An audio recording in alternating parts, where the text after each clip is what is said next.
Bon, bah ici j'ai tapé dans Google Confusion Lines. Confusion Lines.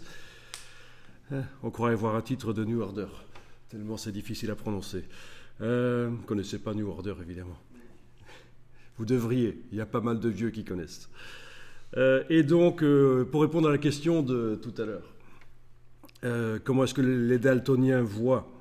Bon, il y a plein de logiciels qui permettent de simuler, mais avec le diagramme de chromaticité, ici, on peut déjà comprendre quelque chose.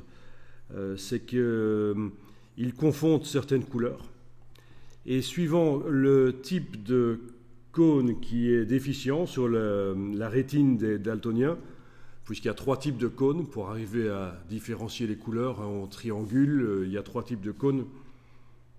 On est d'accord? Les récepteurs de couleurs sur le fond de la rétine. Et bien, suivant celui qui est déficient, la confusion des couleurs sera différente, en fait. Donc ici, c'est quand on a le type de cône de récepteur d'onde courte qui est déficient.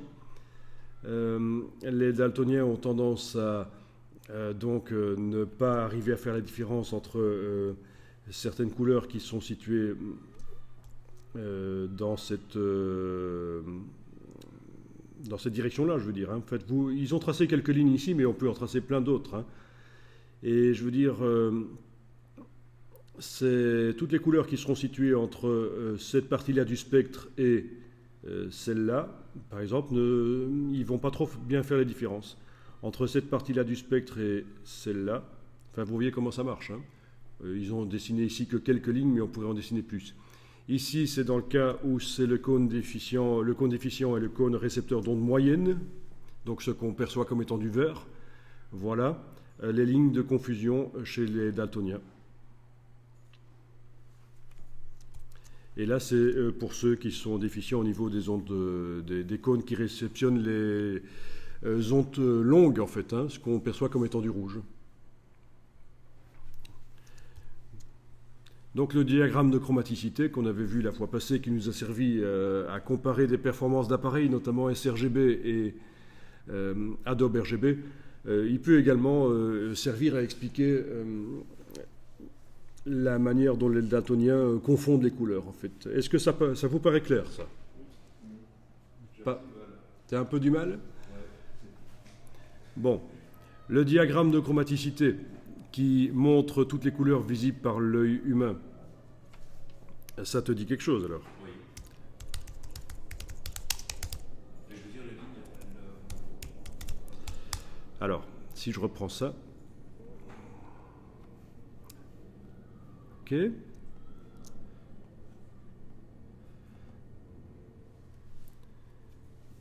Donc sur toute la courbe du diagramme ici, on a les longueurs d'onde auxquelles l'œil humain est sensible.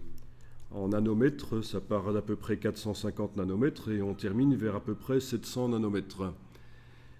Ça, c'est des ondes les plus courtes parmi toutes celles qui sont présentées ici. C'est ce qu'on perçoit comme étant du bleu. Et il se trouve que sur la rétine, il y a un type de cône qui est particulièrement sensible aux ondes courtes. Ici, les ondes moyennes. Il y a également sur la rétine un type de cône qui est particulièrement sensible aux ondes moyennes et un autre qui est particulièrement sensible aux ondes longues. Donc trois types de cônes sur la rétine, ceux qui sont sensibles aux ondes courtes, moyennes et longues. Et quand un de ces trois types de cônes est déficient, les daltoniens, ceux qui subissent, ceux qui ont cette déficience, on ne va pas appeler ça une maladie, une déficience visuelle, ils confondent des couleurs. Et suivant le type de cône qui est déficient, suivant que c'est le type de cône sensible aux ondes longues, moyennes ou courtes, ils vont confondre des couleurs qui sont situées sur les lignes qu'on trace là.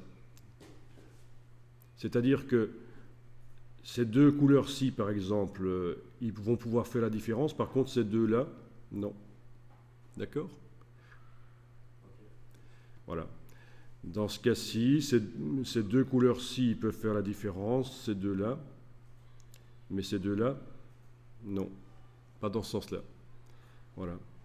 Ces deux couleurs-là, ils peuvent faire la différence, mais pas dans ce sens-là. Les lignes de confusion.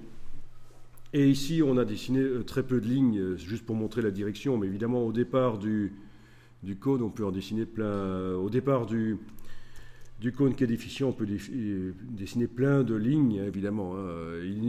Sinon, ça voudrait dire qu'ici, un daltonien n'est capable de voir que 5 couleurs, mais en fait, il en voit quand même plus. Hein. Voilà.